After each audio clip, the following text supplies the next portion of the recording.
नमस्कार दोस्तों, आप सभी का स्वागत है गोविंद स्टोरीज के यूट्यूब चैनल पर। और आप सुन रहे हैं गेम ऑफ डेथ का एपिसोड संख्या 22वां। अब आगे। अब कहाँ चलना है सर? थाने से निकलकर फॉर्च्यूनर की ड्राइविंग सीट पर बैठते हुए जोशी ने पूछा। फरीदाबाद चलो। आपका मतलब है तिमारपुर? हाँ भाई, मैप में लोकेशन डाल दीजिए। विराट ने किया। पता लगा तिमारपुर गांव का वहां से 27 किलोमीटर की दूरी पर था। अलबत्ता रास्ता 45 मिनट का ही शो हो रहा था, जिससे पता लग जाता था कि सड़कों की हालत अच्छी होगी। जोशी ने गाड़ी आगे बढ़ा दी। कुछ क्षण दोनों चुपचाप बैठे रहे। फिर विराट ने ग्लव बॉक्स से पैकेट निकालकर 2 सिगरेट सुलगाए और एक जोशी को थमाता हुआ बोला, तुम्हें कुछ अजीब नहीं लगता? किसके बारे में कह रहे हैं सर? हाँ भाई, वह तो पूरा का पूरा अजीब है। 7 लोगों का एक साथ अपहरण या कत्ल कुछ समझ में नहीं आ रहा है। बल्कि अपहरण की उम्मीद तो कम ही दिखाई देती है, क्योंकि फिरौती की मांग अभी तक नहीं की गई है। हमें क्या पता? मतलब लड़की का बाप पैसे वाला है। ऐसी कोई कॉल उसके पास पहुंची गई हो तो वह फिरौती अदा करके बेटी को छुड़ाने की कोशिश करेगा या पुलिस को खबर करने पहुंच जाएगा। बात तो ठीक है आपकी, मगर उस फ्रंट पर हमारा कोई जोर नहीं है। फिलहाल तो बिल्कुल भी नहीं है। इसलिए मैं ये मानकर चल रहा हूँ कि मामला अपहरण का नहीं हो सकता। फिर 7 लोगों को एक साथ अगवा करना और उन्हें कहीं छिपाकर रखना अपने आप में बड़ी मुसीबत मोल लेने वाली बात है, बशर्ते कि सब किया धरा किसी बड़े ऑर्गेनाइजेशन का ना हो। होश की दवा करो जोशी साहब, ये मुंबई नहीं, हमारी दिल्ली है। यहाँ इस तरह की घटनाएं अमूमन नहीं होती है और हम आगे भी नहीं होने देंगे। इक्का दुक्का मामले तो फिर भी सामने आ ही जाते हैं सर। हालिया बात करो तो तमिलनाडु के टेक्सटाइल बिजनेसमैन ए विल्लपथी को एयरपोर्ट से बाहर निकलते ही उठा लिया गया। फिर उन्हें ले जाकर जनकपुरी के इलाके में बंधक बनाकर रखा गया। उस मामले में विल्लापथी के परिवार वालों से 50 लाख मांगे गए थे। मामले की रिपोर्ट तब तमिलनाडु में दर्ज हुई, जिसके बाद गुरुग्राम एसटीएफ को सूचना मिली। तब तत्परता दिखाते हुए 5 आरोपियों को धर दबोचा और बंधक को आजाद करा लिया। बड़ी खबर सुना रहे हो। हैरानी है कि मेरी नॉलेज में नहीं आई। मामले ने ज्यादा तूल नहीं पकड़ा था सर, क्योंकि सब कुछ जल्दी ही निपट गया था, इसलिए आपको खबर नहीं लग पाई होगी। कहकर उसने पूछा, वैसे हम तिमारपुर क्या मुखिया की तलाश में जा रहे हैं? उसको भी तलाश करेंगे, लेकिन पहले उस हवेली का एक चक्कर लगाने का इरादा है, जिसे तिवारी ने भूतिया करार दिया था। क्या पता इसी बहाने हम 2-4 भूतों को अपने काबू में करने में कामयाब हो जाए। हो भी गया। जोशी थोड़ा हंसकर बोला, तो क्या फायदा होगा सर? बहुत फायदा होगा। आगे अपने तमाम केस हम उन्हीं से इन्वेस्टिगेट कराएंगे। लाइक अलादीन के चिराग से निकलने वाले जिन की तरह हम उन्हें हुक्म देंगे कि फलना मामले की अपराधी का पता लगाए और वह चुटकी बजाते ही लगा लेंगे, बल्कि उनके शरीर पर सवार होकर हेडक्वार्टर तक पहुंचने की जिम्मेदारी भी निभा देंगे। देखना, हर तरफ हमारे नाम का डंका बजेगा। हम ऐसे तेज तर्रार ऑफिसर समझे जाने लगेंगे जो किसी केस को सॉल्व करने के लिए एक उंगली तक नहीं हिलाते, मगर अनसुलझा कोई नहीं रह जाता। इस बार जोशी खुलकर हंसा। तुम्हें मजाक लग रहा है? हाँ, क्योंकि आप मजाक ही कर रहे हैं। अरे नहीं भाई, बहुत तेरे किस्से सुन रखे हैं मैंने, जिनमें किसी ओझा या तांत्रिक ने आत्माओं को अपने वश में कर रखा था और उनसे अपनी चाकरी कराते थे। आज हम भी एक कोशिश करके देख लेंगे। फिर तो गलत वक्त पर निकले हैं। क्यों? ऐसे काम रात के अंधेरे में ही पॉसिबल हो सकते हैं। दिन में तो शायद ही कोई आत्मा नजर आएगी। कोई बात नहीं, पहले जरा वहाँ का माहौल भाप ले चलकर, फिर कुछ हासिल होने की उम्मीद दिखाई दी तो रात को धावा बोल देंगे। जरूरत पड़ी तो बाबा महाकाल है ना, उससे अपने साथ ले चलेंगे। लेकिन 2-4 आत्माओं को तो आज मैं अपने काबू में करके ही रहूंगा, बशर्ते कि ऐसा कुछ सच में हो। वहां देखेंगे। और जिस हवेली के बारे में हमें पहले ही बताया जा चुका है कि वहां की गेट पर ताला झूल रहा है, उसमें अंदर कैसे जाएंगे हम?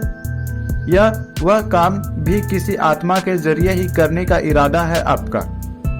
नहीं, वैसा तो खैर मुमकिन नहीं हो पाएगा, क्योंकि पहले से ऐसी कोई शक्ति हमारे पास नहीं है। इसलिए कोई और रास्ता निकालना होगा। ताला लगा होने की खबर कोर्ट तक पहुंच चुकी है सर। ऐसे में हम उसे तोड़कर जबरन दाखिल नहीं हो सकते। पहले पहुंचो तो सही, बात की बाद में देखी जाएगी। इसी तरह फिजूल की गप्पे हाँकते दोनों आगे बढ़ते रहे। ठीक 40 मिनट बाद स्टॉप, विराट अचानक ही बोल पड़ा। उस वक्त उनकी गाड़ी हवेली से बमुश्किल 1.5-2 किलोमीटर की दूरी पर एक बेहद पतली सड़क से गुजर रही थी। जोशी ने तत्काल ब्रेक लगा दिए। क्या हुआ सर? थोड़ा बैक करो, जोशी करने लगा। स्टॉप। गाड़ी रुक गई। तब जाकर विराट की समझ में आया कि जो अजीब सी चीज उसने देखी थी वह क्या था। सड़क के बाईं तरफ एक ठूठ पेड़ पर लाल पीली पट्टियां बनी हुई थी, जिसके ऊपर मटके जैसा कुछ रखकर वैसी ही पट्टियां से दोनों आंखें बना दी गई थी।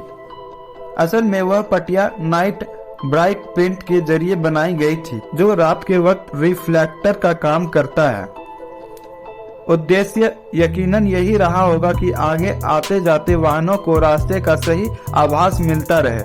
हैरानी की बात बस ये थी कि वैसा बस एक ही जगह किया गया था। अब चलो, वह बोला तो जोशी ने गाड़ी आगे बढ़ा दी। करीब 1.5 किलोमीटर ड्राइव करने के बाद जब हवेली दिखनी शुरू हुई तो जोशी ने रास्ते की तलाश में स्पीड एकदम कम कर दी। फिर थोड़ा आगे जाने के बाद गाड़ी को कच्चे रास्ते पर उतारता हुआ बोला, लीजिए सर, हम पहुंच गए। हवेली के सामने गाड़ी रोककर दोनों नीचे उतर आए। विराट फाटक के नजदीक पहुंचा और ताले को छुए बिना उसका मुआयना किया। इस बात में कोई शक नहीं था कि ताला एकदम नया ही था। दाएं बाएं निगाहें दौड़ाई तो हवेली की ऊंची बाउंड्री ने उसका मन निराश से भर दिया। तिवारी अगर सर्च वारंट के लिए अदालत का दरवाजा नहीं खटखटा चुका होता तो वह ताला तोड़ने में पल भर का वक्त भी जाया नहीं करने वाला था।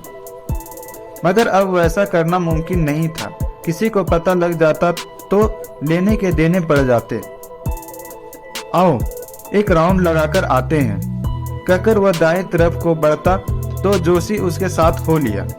हवेली का चक्कर काटते दोनों पिछले हिस्से में पहुंचे तो एक जगह कच्ची जमीन पर कई फुटप्रिंट बने दिखाई दिए, जो कि गीली मिट्टी में पांव पड़ने के कारण बने हो सकते थे।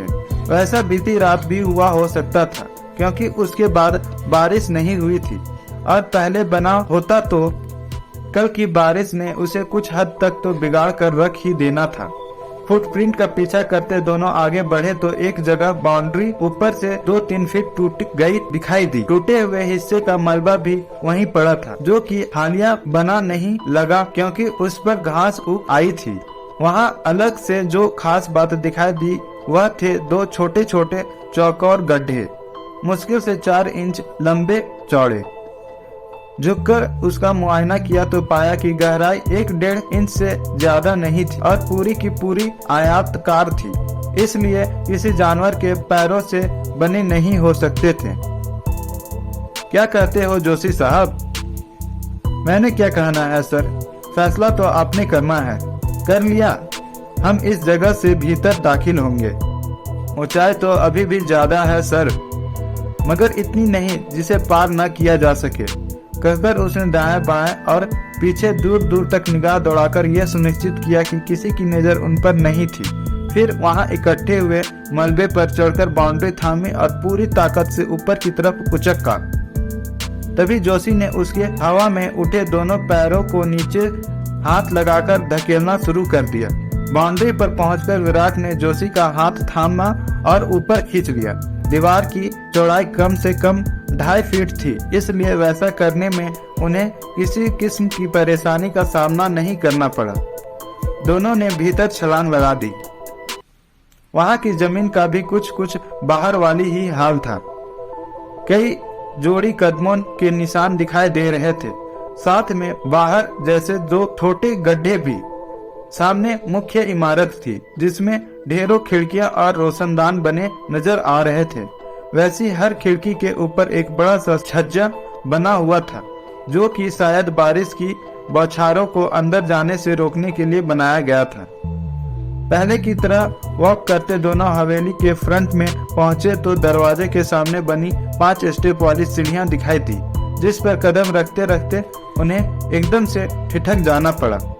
ध्यान से मुआयना किया तो लगा जैसे हाल ही में किसी ने वहां पोछा लगाया हो, क्योंकि किनारों पर जमी हुई धूल मिट्टी इकट्ठी थी, जबकि बीच में सीढ़ियां एकदम साफ थी। विराट ने झुककर इकट्ठी हुई मिट्टी का थोड़ा सा हिस्सा कुरेद कर उठाया और ध्यान से देखा तो उसकी आंखें एकदम से चमक उठी। फिर स्टेप बाय स्टेप उसकी निगाहें ऊपर को उठती चली गई। जल्द ही उसे यकीन आ गया कि किसी ने वहां फैले खून को पोछा लगाकर साफ करने की असफल कोशिश की थी। तत्काल दोनों ने अपनी अपनी जेब से निकालकर ग्लव्स और शू कवर पहन लिए। किनारों से बचकर चलना जोशी साहब, कहता हुआ विराट ऊपर जा पहुंचा। आगे लकड़ी के दरवाजे को भीतर की तरफ धकेला तो वह थोड़ा चरमराया जरूर, मगर खुल फौरन गया। विराट के पीछे हॉल में दाखिल होकर जोशी ने दरवाजे के दोनों पल्लों को आपस में सटाकर बंद कर दिया। हॉल में पर्याप्त रोशनी थी जो कि छत की तरफ से वहां पहुंच रही थी, इसलिए दरवाजे को खोलकर रखना कतई जरूरी नहीं था। आगे उनका सामना ढेर सारी थर्माकोल की प्लेटों, कटोरियां और खाना पैक करने के काम आने वाले एल्युमिनियम कोटिंग वाले डिब्बों से हुआ। कुछ पन्नियां, पैकिंग फॉइल के टुकड़े और शराब की 2 खाली बोतलें भी मौजूद थी। यहाँ तो हाल ही में पार्टी हुई दिखाई देती है सर, जोशी बोला। कितना हाल में? कहता कहता वह एकदम से चुप हो गया। फिर नीचे जगह जगह पड़े लाल रंग के धब्बों को नाखूनों से खरोचकर देखता हुआ बोला, ये भी खून ही जान पड़ता है जोशी साहब। फिर तो हमें मान लेना चाहिए सर कि 7 दोस्त अब इस दुनिया में नहीं है। 7 नहीं, शायद 8। ये आप कैसे कह सकते हैं? जोशी चौंका। उतनी ही झूठी प्लेटें यहाँ पड़ी हैं और मुझे यकीन है कि यहाँ जो पार्टी चल रही थी वह कल रात ही चली होगी, क्योंकि जूठन से किसी प्रकार की बदबू उठती महसूस नहीं हो रही। तिवारी ने भले ही मधु कोठारी को 6 दोस्तों के नामों की लिस्ट हमें दी है, मगर यहाँ उसके साथ कोई 7वां शख्स भी मौजूद था, जो कि कातिल हो सकता है। अगर निकल आया तो मुझे बहुत हैरानी होगी। वो क्यों सर? भाई, खून बस एक छोटे से दायरे में ही गिरा हुआ है। बाकी जो धब्बे दिखाई दे रहे हैं वह कुछ ऐसे हैं जो पैरों में अगर खून लगा हो तो चलने फिरने से बन जाया करते हैं। और मैं नहीं समझता कि 7 लोग को एक ही जगह पर कोई इकलौता इंसान मार गिराने में कामयाब हो सकता है, भले ही उसके हाथ में तलवार ही क्यों न थमा दी गई हो। गोली चलाई गई होती तो बात और होती, मगर उसका कोई अंदेशा अभी तक तो नहीं दिखाई दे रहा है।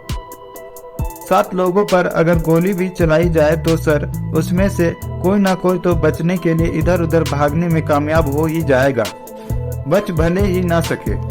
कह तो ठीक रहे हो भाई, लेकिन फिलहाल मेरा ज्यादा यकीन इस बात पर है कि किसी तेजधार हथियार से मारा गया होगा उन्हें। कहकर उसने फर्श पर पड़े एक सिगरेट का अधजला हिस्सा उठाकर सूंघा और वापस नीचे फेंकता हुआ बोला, स्मैक। कहीं ऐसा तो नहीं है जोशी साहब के हमले के वक्त सब के सब नशे में रहे हैं हो, इसलिए खुद को बचाने की कोशिश नहीं कर पाए? हो सकता है सर। आके शराब की बोतलों को खाली भी तो उन लोगों ने ही किया होगा, मगर आपकी एक बात से मैं सहमत नहीं हूँ। वो क्या? हमला अगर किसी धारदार हथियार से किया गया होता सर, तो 7 लोगों को मारने के लिहाज से जितना खून यहाँ पड़ा होना चाहिए उतना दिखाई कहाँ दे रहा है। You have a point mister Joshi. Thank you sir. अब सबसे बड़ा सवाल यह है जोशी साहब कि 8 अच्छे घरों के बच्चे, 7 तो यकीनन जिनकी जानकारी हमारे पास मौजूद है, इस सुनसान जगह पर रात के वक्त पहुँचे ही क्यों? अगर उन्हें कोई पार्टी करनी ही थी तो किसी होटल में क्यों नहीं चले गए? पैसे वाले थे, चाहते तो कोई बड़ा हॉल बुक करा सकते थे, मगर नहीं, वे सब तो जैसे जान देने के लिए इस उजाड़ जगह पर चले आए। ये भी तो हो सकता है सर कि हत्यारा जबरन उन्हें यहाँ लेकर आया हो।